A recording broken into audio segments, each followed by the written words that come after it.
Hello everyone, मैं हूं doctor Priyanka Bhardwaj और आज हम डिस्कस करेंगे कि एसआरबी नेट को क्लियर करने के क्या-क्या फायदे होते हैं। नेट की अगर हम बात करते हैं, नेट केवल मात्र नेशनल एलिजिबिलिटी टेस्ट नहीं है। नेट एक ऐसा एग्जाम है जो आपके करियर को एक नई डायरेक्शन देता है, आपके सब्जेक्ट को और भी क्लियर कर देता है और आपको अपनी जॉब में, रिसर्च में एक नई नई अपॉर्चुनिटी प्रोवाइड करता है। लेकिन इसके अलावा अगर हम बात करते हैं, डायरेक्टली बहुत सारे ऐसे बेनिफिट्स हैं जो हमें एसआरबी नेट के थ्रू मिलते हैं। अब क्या वो सबसे बड़े बेनिफिट्स हैं, इसके बारे में हम आज के पूरे सेशन में डिस्कशन करेंगे। तो सबसे पहली तो बात कि जब हम नेट क्वालिफाई करते हैं, नेट बेसिकली होता क्या है? नेट है हमारा नेशनल एलिजिबिलिटी टेस्ट। इस साल भी अगर हम बात करें तो आपने एसआरबी की एक नोटिफिकेशन देखी होगी, जिस नोटिफिकेशन के अकॉर्डिंग उन्होंने स्टार्टिंग में ही बता दिया है कि इस साल नेट का एग्जाम कब होने वाला है। तो अगर आप देखेंगे डेट्स को, सबसे पहले तो टेंटेटिव डेट्स की हम लोग बात कर लेते हैं। तो डेट्स इसकी क्या है कि जो नोटिफिकेशन रिलीज होगी वो मोस्ट प्रोबेबली जो टेंटेटिव डेट है वो अगस्त 2026 की दे दी गई है। अगर हम बात करते हैं इसका सीबीटी टेस्ट कब होगा, कंबाइंड जो इसका टेस्ट होता है, कंप्यूटर बेस्ड टेस्ट होता है, वो होगा आपका नवंबर 2026 में। और जो बच्चे इसको स्क्रीन करके अगर मान लीजिए एआरएस देना चाहते हैं, एसएमएस देना चाहते हैं, एसटीओ का एग्जाम देना चाहते हैं, मेंस एग्जामिनेशन देना चाहते हैं, वो होगा मार्च 2027 में। यानी कि अगर हम बात करते हैं नोटिफिकेशन की, तो नोटिफिकेशन अगस्त के टाइम पे आएगी और एग्जाम आपका नवंबर के टाइम पे होगा। यानी कि अच्छा खासा हमारे पास में टाइम है इस एग्जाम के लिए प्रिपेयर करने का, इस एग्जाम को क्वालिफाई करने का।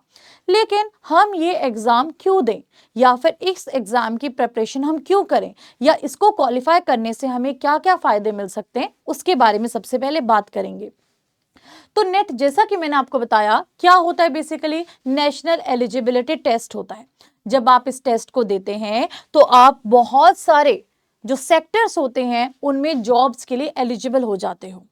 सबसे पहले अगर हम बात करते हैं, अगर आपको मान लीजिए असिस्टेंट प्रोफेसर या फिर एपी की जॉब के लिए अप्लाई करना है, तो आपकी जो मिनिमम क्वालिफिकेशन है वो एमएससी है।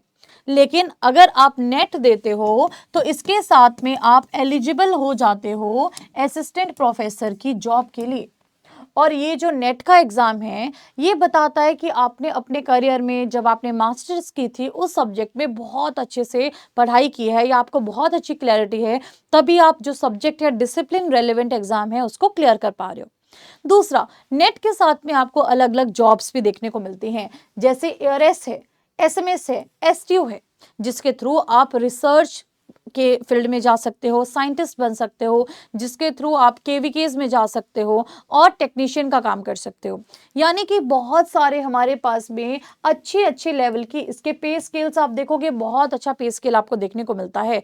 तो आपको यहाँ पे बहुत अच्छी हैंडसम सैलरी यहाँ पे देखने को मिलेगी। और पर मंथ अगर हम बात करते हैं तो ऑलमोस्ट 90,000 प्लस की सैलरी यहाँ पे ओवरऑल आपको देखने को मिलती है, जो कि एक बहुत अच्छा पे स्केल है और आगे जाके ये स्केल बढ़ता ही रहता है।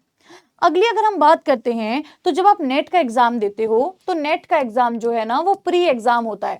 अगर आप नेट क्वालिफाई कर लेते हो, एक तो आपको नेट का सर्टिफिकेट मिल जाता है, दूसरा अगर आप बहुत अच्छा रैंक लाते हो, बहुत अच्छा स्कोर करते हो, तो आप यहाँ पे ARS, SMS, STO in exam को देने के लिए एलिजिबल हो जाते हो। और इन एग्जाम को देके आप एक इंटरव्यू देते हो और आपको अपनी जो जॉब है वो सिक्योर हो जाती है। दूसरी बात अगर हम नेट के बारे में करते हैं, बहुत सारी ऐसी पोस्ट हैं जहां पे ये जो नेट वाले स्टूडेंट है ना, इनको अच्छा खासा यहाँ पे आपको इंक्रीमेंट देखने को मिलता है। फॉर एग्जाम्पल, जैसे मैंने एक पोस्ट देखी थी, उसका मैंने एक स्क्रीनशॉट यहाँ पे बेसिकली टेबल टाइप किया है। जैसे कि अगर आप यहाँ पे देखोगे यंग प्रोफेशनल की अगर हम बात करें, तो यहाँ पे जो आपके स्टूडेंट्स हैं जिन्होंने नेट क्वालिफाई किया है उनको प्रेफरेंस दी जाती है, एसेंशियल है यहाँ पे। तो बहुत सारी जगह पे अगर आपको प्रोजेक्ट्स में भी जाना है तो नेट जो है वो एसेंशियल होता है। इसके अलावा अगर हम बात करते हैं तो कई जगह पे ऐसा भी होता है कि जो नेट वाले कैंडिडेट्स होते हैं उनको ज्यादा सैलरी दी जाती है, प्रेफरेंस भी नेट वालों को दी जाती है। इसके अलावा अगर हम बात करते हैं तो डायरेक्ट जो आपकी रिक्रूटमेंट है वो नेट टेस्ट के बेसिस पे होती है। तो यानी कि कई जगह पे जो नेट क्वालिफाइड कैंडिडेट्स हैं उन्हें पहले बुलाया जाता है, उनको प्रेफरेंस दी जाती है। इंटरव्यू में अगर आप देखोगे नेट के अलग से मार्क्स होते हैं, अगर आपने क्वालिफाई किया है तो आपको एक्स्ट्रा मार्क्स दिए जाते हैं। तो इन सब चीज़ों से समझ जाइए कि एसआरबी नेट की कितनी अच्छी खासी इंपॉर्टेंस है, तभी तो इसको इतनी वैल्यू दी जा रही है। अगली अगर हम बात करते हैं एसआरबी नेट के बारे में, तो ये आपके लिए क्या करता है, आपके जो सीवी होता है उसमें एक वैल्यू ऐड करता है। और बहुत सारी जगह पे आप देखोगे कि जिनका नेट क्वालिफाई होता है उन्हें एक्स्ट्रा जो सैलरी है वो दी जाती है। अगर नॉन क्वालिफाइड है कोई तो उसकी सैलरी वहां पे प्रोजेक्ट्स वगैरह में आप देखोगे कम मेंशन की होगी, लेकिन जिसने नेट क्वालिफाई किया है उसकी सैलरी में आप डिफरेंस अच्छा खासा देखोगे कि एक्स्ट्रा 5-6 हज़ार या 4-5 हज़ार एक्स्ट्रा ही वहां पे आपको दिखाई देगा जिन्होंने भी नेट को क्वालिफाई किया होगा। अगली जैसा कि मैं बात कर रही थी कि ये क्या करता है, आपके सीवी में एक वैल्यू ऐड करता है, फ्यूचर के लिए आपका एक एसेट हो जाता है, करियर में ये आपको ग्रोथ देता है। आप कहीं पे भी जाके बोलते हो मैं नेट क्वालिफाइड हूं, तो डेफिनेटली आपको उसका एक बेनिफिट, एक पॉजिटिव इंपैक्ट देखने को मिलता है।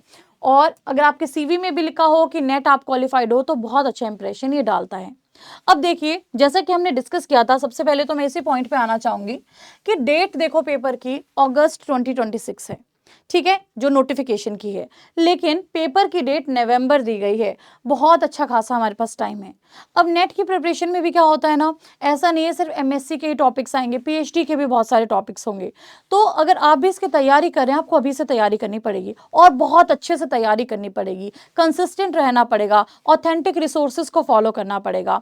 क्योंकि नेट की अगर आप पेपर की बात करते हो ना, तो पैटर्न समझना भी बहुत जरूरी होता है। सिर्फ पढ़ने से कुछ नहीं होगा, पैटर्न समझ के फिर उस तरीके से खुद को चैनलाइज करके आप नेट में अपना क्वालिफाई नेट को कर सकते हो। तो पैटर्न अगर आप देखोगे ना, इस साल अगर पिछले साल देखोगे पैटर्न बहुत अलग था। तो आपको जो कॉन्सेप्ट है वो भी क्लियर होने चाहिए, स्टेटमेंट टाइप के क्वेश्चंस थे, लेंथी क्वेश्चंस थे, टाइम कम था, लेकिन अगर आपने अच्छे से प्रैक्टिस किया होता, अच्छे से पढ़ा होता, तो डेफिनेटली बहुत अच्छे से आप इजीली क्वालिफाई कर पाते। लेकिन अब अच्छी बात क्या है कि आपको अच्छा खासा यहाँ पे टाइम है, तो आप बहुत अच्छे से प्रिपेयर कर सकते हो और एआरएस को दे सकते हो, एसएमएस को दे सकते हो, है ना, एसटीओ के लिए अप्लाई कर सकते हो। तो बहुत अच्छा खासा टाइम आपके पास में है। तो ये प्रिपरेशन आपको ऑथेंटिक बुक से ही करनी पड़ती है।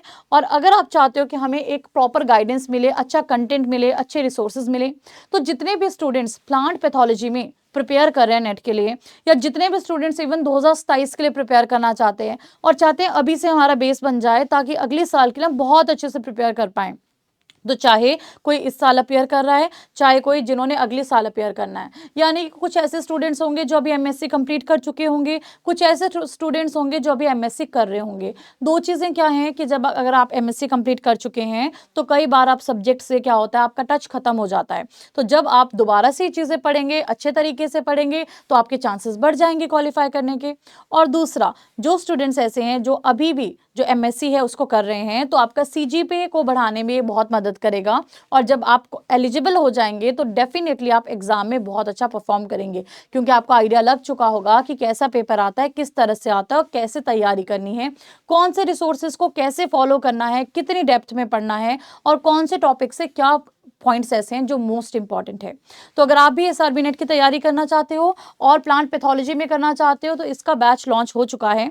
2 फरवरी से इसकी जो क्लासेस हैं वो बिल्कुल शुरू हो चुकी हैं। तो आप भी पीडब्ल्यू के ऐप पे जा सकते हो, बैच को देख सकते हो। और हाँ, अगर आपको थोड़ा सा भी है कि कैसा पढ़ाते हैं, क्या चलता होगा, तो आप जो फर्स्ट क्लास है उसको ज़रूर देखिएगा। पीडब्ल्यू के ऐप पे जाइएगा, एग्रीकल्चर वाला पे, और जाना एसआरबी नेट के बैच पे। तो इस बैच में ना जितनी भी आपको क्लासेस हैं उनमें से जो पहली क्लास है वो बिल्कुल फ्री मिलेगी। और इसमें आप देख सकते हैं कि कैसे पढ़ाया जाता है, क्या तरीका है। और कुछ भी आपको लगेगा कि हमें इसके अलावा भी कुछ और चाहिए या हमें कुछ और भी बताना है मैम को, तो एक फीडबैक फॉर्म है, उसे मैं अटैच करा दूंगी। उसमें आप जो भी आपका रिस्पॉन्स है कुछ भी बैच को लेकर, किसी भी चीज़ को लेकर, तो आप उस फीडबैक फॉर्म में भी वहाँ पे अपना रिस्पॉन्स दे सकते हैं क्लास देखने के बाद में। और जो भी आपका फीडबैक रहेगा या जो भी आपकी डिमांड रहेगी कि मैम हमें ऐसा भी चाहिए या इसमें ऐसा होता तो बेटर होता, कुछ भी ऐसा रहेगा, तो सारी चीज़ें हम वहाँ पे देख के डेफिनेटली इंप्लीमेंट करेंगे। ठीक है, तो आप फर्स्ट लेक्चर को पीडब्ल्यू के ऐप पे जाके जरूर देखिएगा। नेट की इंपॉर्टेंस भी आपको पता चल गई है, और अगर आपको कोई भी डाउट है तो आप मेरा टेलीग्राम चैनल भी ज्वाइन कर लीजिए।